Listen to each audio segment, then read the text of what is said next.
Oh my God. San Antonio Fire and EMS, how can we help you? I needed ambulance at 351 Wayside Drive. 351 Wayside? Is Yes. it a house or an apartment? It's a house. It's an emergency. Okay, and what's going on? What's the emergency? I'm sorry.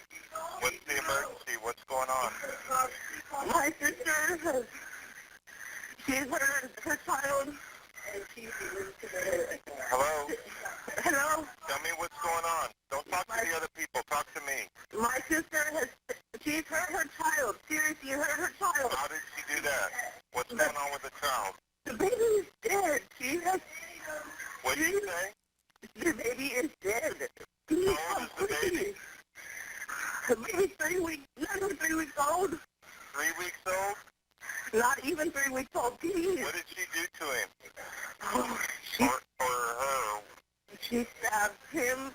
There's blood all over the bed. There's, I don't know. All right, ma'am. Stay on the line. We're going to connect you up to the police, okay? Stay on the line. Yes, I'm here. All right. Go ahead. Ma'am, what is your name? My name is Priscilla Garcia. Where is your sister at? Just stay there, Auntie. Stay there. I'm sorry. Priscilla, where's your sister at? She's just sitting on the couch. She's gone crazy last night. She was hearing voices. She kept bringing me the baby, and finally she calmed down, and I took her back the baby. And then now I just woke up to her screaming. Okay, how old is the baby? Not even 3 weeks old. The baby's dead. The baby's dead. Please, somebody come. Okay, they're on their way, sweetie, okay?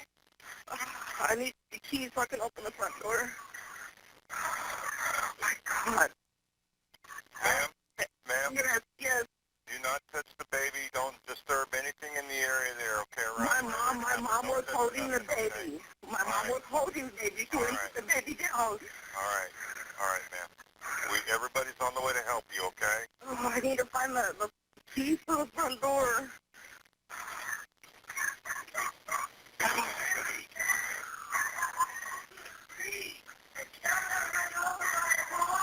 No, Auntie, nobody's dead. It's okay, baby. Just stay right there. Is that your sister? Yes.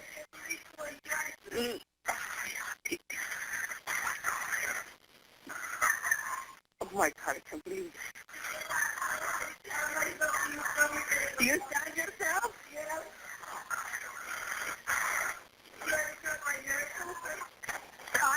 Sister, I told you to come to me. I tried, but you told me that you got it. I'm not dead, Auntie. I'm standing right here talking to you. Priscilla. Yes. Where did she stab herself? In the heart and in the stomach, she says. No. Where did you see it? I see a stab wound in her heart, yes. Your sister? I'm looking at her right now, yes. EMS? Okay. All right, they're on their way, okay? Oh, my God, I love you. Yeah, please. I love you. Mama, calm down. I didn't mean to do what he told you to.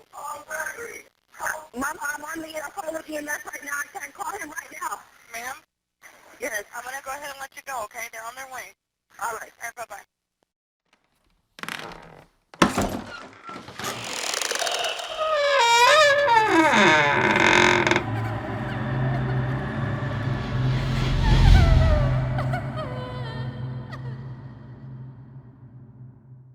Assalamualaikum and hi guys, welcome back to Syaira Jo Channel. Hari ini Syah akan berkongsi mengenai satu kisah yang menyayat hati dan mengerikan di mana seorang wanita berusia 33 tahun bernama Oti Sanchez telah membunuh dan memakan anaknya yang berusia 3 minggu.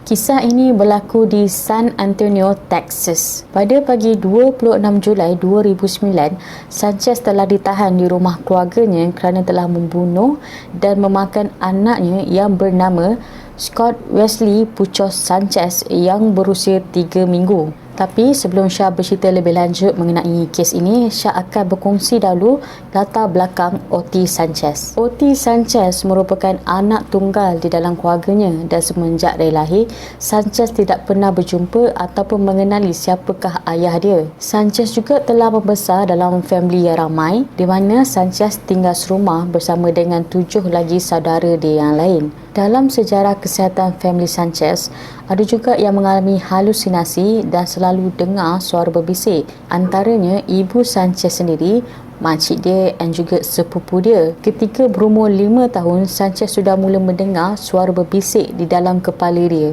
Waktu tu, mesti suara-suara tu akan bercakap perkara yang baik-baik seperti contoh everything will be okay. Tapi ada juga suara yang jahat di mana suara tersebut menyuruh Sanchez memotong dan memakan tangannya sendiri. Family Sanchez juga dikatakan kerap berpindah dari satu lokasi ke satu lokasi yang lain. Dan mereka balik semula ke San Antonio, Texas apabila Sanchez mula masuk ke sekolah menengah. Sanchez berjaya menghabiskan sekolah menengah dia dan kemudian dia menyambung farmasi technician class. Kemudian pada tahun 2003, Sanchez berjumpa dengan suaminya yang bernama Scott Buchholz. Scott Buchholz juga merupakan seorang pesakit skizofrenik. Pada tahun 2006, kesihatan mental Sanchez menjadi semakin teruk sehingga Sanchez terpaksa mengambil ubat apabila dia mula mendengar suara bercakap dengan dia. Dan pada Mei 2008, Sanchez dan kawannya telah pergi ke Austin, Texas. Sewaktu kawan dia tengah membuat rawatan akupunktur, Sanchez telah merayau-rayau di kawasan sekitar dan masuk dalam sebuah farmasi di situ. Ketika di dalam farmasi, Sanchez dikatakan mundar-mandir dalam farmasi tersebut selama lebih kurang 7 jam. Melihat keadaan tersebut, pekerja yang bekerja di farmasi tersebut telah menelefon polis dan polis telah membawa Sanchez ke Austin State Hospital dan Sanchez telah ditahan selama 16 hari. Semasa pemeriksaan dilakukan, pihak hospital memaklumkan bahawa Sanchez mempunyai masalah kesihatan mental yang serius. Sanchez mempunyai paranoid, depression dan psikotik yang melibatkan halusinasi. Setelah diinformkan kepada family Sanchez, barulah family Sanchez tahu betapa seriusnya tahap kesihatan mental Sanchez. Sepanjang tahun 2008, Sanchez telah menerima rawatan secara percuma. Tapi pada September 2008, pihak hospital The Center for Healthcare Service di San Antonio, Texas tidak mampu memberikan perkhidmatan percuma kepada Sanchez kerana pada ketika itu pihak hospital mempunyai kekangan bajet. Sanchez perlu membayar kos rawatan sekiranya dia ingin meneruskan rawatan tersebut ataupun Sanchez perlu memohon daripada kerajaan. Ketika itu, Sanchez merasakan yang dia tidak mampu untuk membayar kos rawatan tersebut. So, dia terus stop membuat rawatan dan tak pergi ke appointment hospital. Setelah sebulan, pihak hospital tidak mendengar apa-apa khabar daripada pihak Sanchez. So, pihak hospital telah menutup kes Sanchez. Dan ketika Sanchez dah stop terima medical treatment ni, Sanchez berhubung kembali dengan suami dia, Scott Buchholz. Hubungan antara Sanchez dan juga suami dia boleh dikatakan sekejap baik, sekejap tak. Pada hujung bulan September 2008, Sanchez telah disahkan pregnant. Dan pada 30 Jun 2009, Sanchez telah selamat melahirkan anak lelaki yang telah diberi nama Scotty Buchholz. Waktu ni, kaunselor yang bertanggungjawab untuk merawat Sanchez telah memberi ubat antipsikotik kepada Sanchez. Tapi Sanchez stop ambil ubat antipsikotik ni sebab bagi dia, bila dia ambil ubat ni, badan dia akan terasa cepat penat. Pada 17 Julai, 9 hari sebelum Sanchez membunuh anak dia, Sanchez sekali lagi bergaduh dengan suami dia, Scott Buchholz. Selepas bergaduh dengan suami dia, Sanchez tinggal bersama dengan ibu dia, sepupu perempuan dia dan juga 2 orang anak perempuan dia yang masing-masing berumur 7 dan 5 tahun. Waktu ni, Sanchez dah tak ambil ubat antipsikotik selama 9 hari dan waktu ni ibu Sanchez nampak Sanchez macam tak tentu arah dan selalu paranoid. Seminggu sebelum pembunuhan ataupun 6 hari sebelum pembunuhan, Sanchez dikatakan mengalami masalah kesihatan mental yang semakin serius. Pada 20 Julai, Sanchez berjumpa dengan kaunselor di bahagian Obstetrics dan Gynecology Clinic. Kaunselor yang merawat Sanchez pada ketika itu, Linda Coombs, menyatakan Sanchez pada waktu tu nampak seperti orang yang tidak sihat. Sanchez seperti delusional ataupun berhalusinasi di mana Sanchez ada memberitahu bahawa ada wanita lain yang ingin menyusukan anak dia. Dia juga mendengar suara-suara yang memberitahu dia bahawa ada orang lain yang akan ambil anak dia.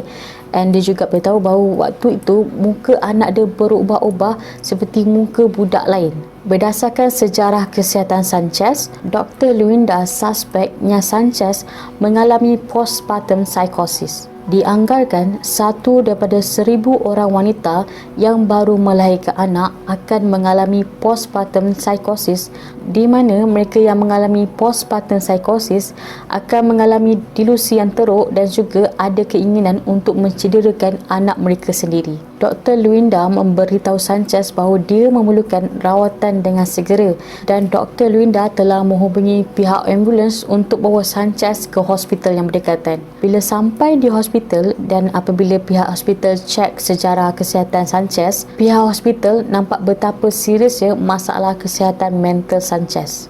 Semasa pemeriksaan, Sanchez ada memohon untuk dirawat seperti sebelum ini, di mana dia ditahan di hospital selama 2 minggu sehingga mental dia kembali stabil. Tapi walaupun Sanchez mempunyai sejarah kesihatan mental, sentiasa berhalusinasi dan sentiasa mendengar suara, dan bahkan Sanchez sendiri telah memohon untuk stay di hospital, pihak hospital hanya memberikan rawatan standard kepada Sanchez. Seperti contoh, pihak hospital hanya bertanya kepada Sanchez adakah dia terasa ingin membunuh diri ataupun ingin mencederakan orang lain.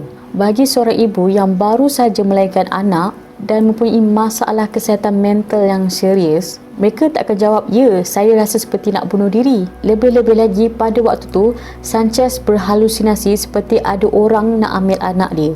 Kalau dia jawab ya, Sanchez takut pihak berkuasa ataupun pihak hospital akan ambil anak dia.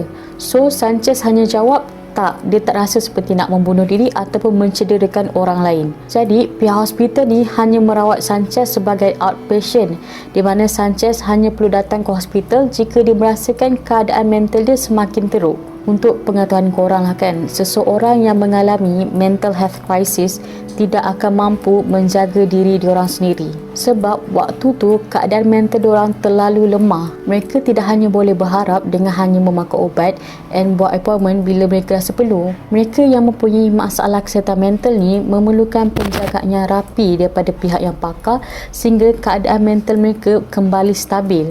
25 Julai 2009, 12 jam sebelum kejadian, Sanchez ada berjumpa dengan suaminya Scott Buchos di rumah dia untuk mengambil pampers dan juga ubat-ubatan dia. Waktu ni suami Sanchez, Scott Buchos, cakap yang Sanchez tidak seperti orang sakit dan keadaan dia tidak seperti seorang yang mengalami masalah kesihatan mental. Pada 26 Julai 2009 pada pukul 5 pagi, polis telah menerima panggilan daripada sepupu Sanchez, Priscilla Gracia, yang memberitahu bahawa Sanchez telah membunuh anaknya di kediaman mereka.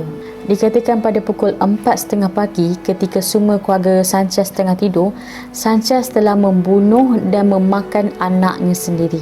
Sanchez dipercayai menggunakan pisau dapur yang bersaiz besar dan juga pedang samurai yang ada di rumah tersebut untuk membunuh anak dia.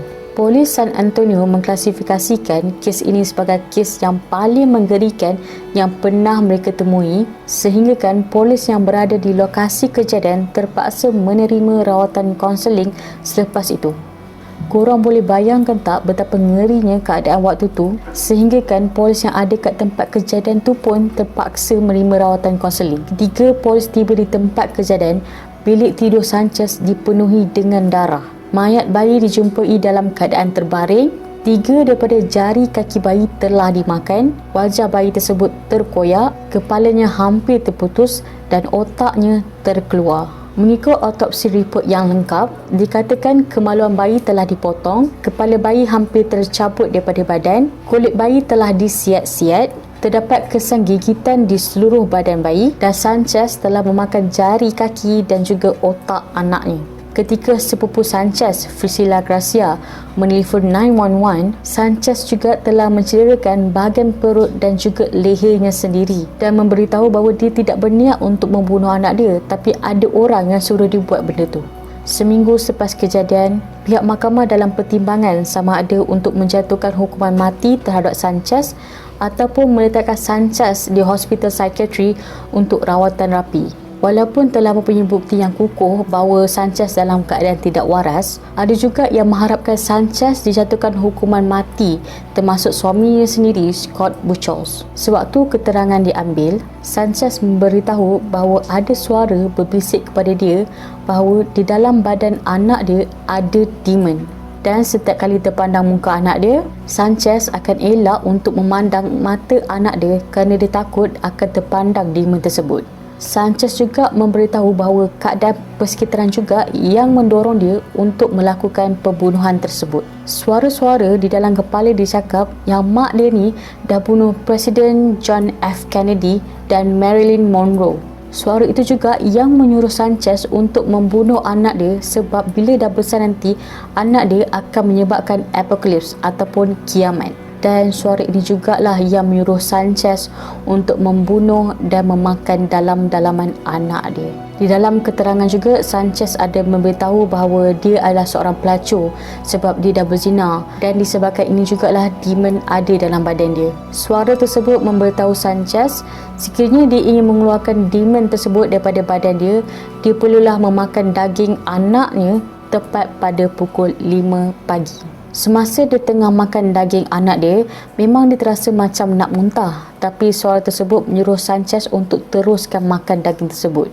Selepas kejadian, Sanchez telah dibawa ke University Hospital. Ketika di University Hospital, Sanchez still terdengar suara yang memberitahu bahawa dia akan melakukan pembedahan jantung dan dia akan dicederakan. Berdasarkan pemerhatian, Dr. Seller and Dr. Prier concludekan yang Sanchez mengalami masalah psychotic condition, postpartum psychotic dan post-traumatic stress disorder. Sanchez juga mengalami paranoid schizophrenia di mana Sanchez tidak berupaya membezakan antara yang realiti dan juga yang delusi. Pada 1 Julai 2010, Sanchez didapati tidak bersalah kerana ketika kejadian Sanchez tidak waras. Sanchez telah dibawa ke mental institution di Vernon, Texas dan akan menerima rawatan dan dipantau selama setahun. Seriously, Syah memang sedih bila baca kisah ni sebab Syah tahu bukannya ibu dia nak cederakan anak dia sendiri. Dia dalam keadaan tak sedar, and masalah mental ni bukan dia nak. Benda ni bukan satu penyakit. So sebagai orang sekeliling, terutama family sendiri, kita kena ambil tahu dengan keadaan family terdekat kita. Seseorang yang mengalami masalah kesihatan mental, mereka memerlukan perhatian dan mereka memerlukan sokongan moral daripada kita. Macam contoh jiran Syah sebelum ni, suami isteri mempunyai masalah kesihatan mental which is depression. Tapi sewaktu isteri dia dah selamat lahirkan anak, family dia bawa dia tinggal bersama sehingga anak dia berumur 3 tahun and sehingga dia punya kesihatan mental stabil. So korang, setakat di sini saja perkongsian Syah. If korang ada apa-apa cadangan yang nak Syah kongsikan, boleh je komen di bawah ataupun DM Syah di Instagram ataupun Facebook Syah. And jangan lupa subscribe, like and share. Korang memang terbaik. Itu saya Syah. Bye-bye.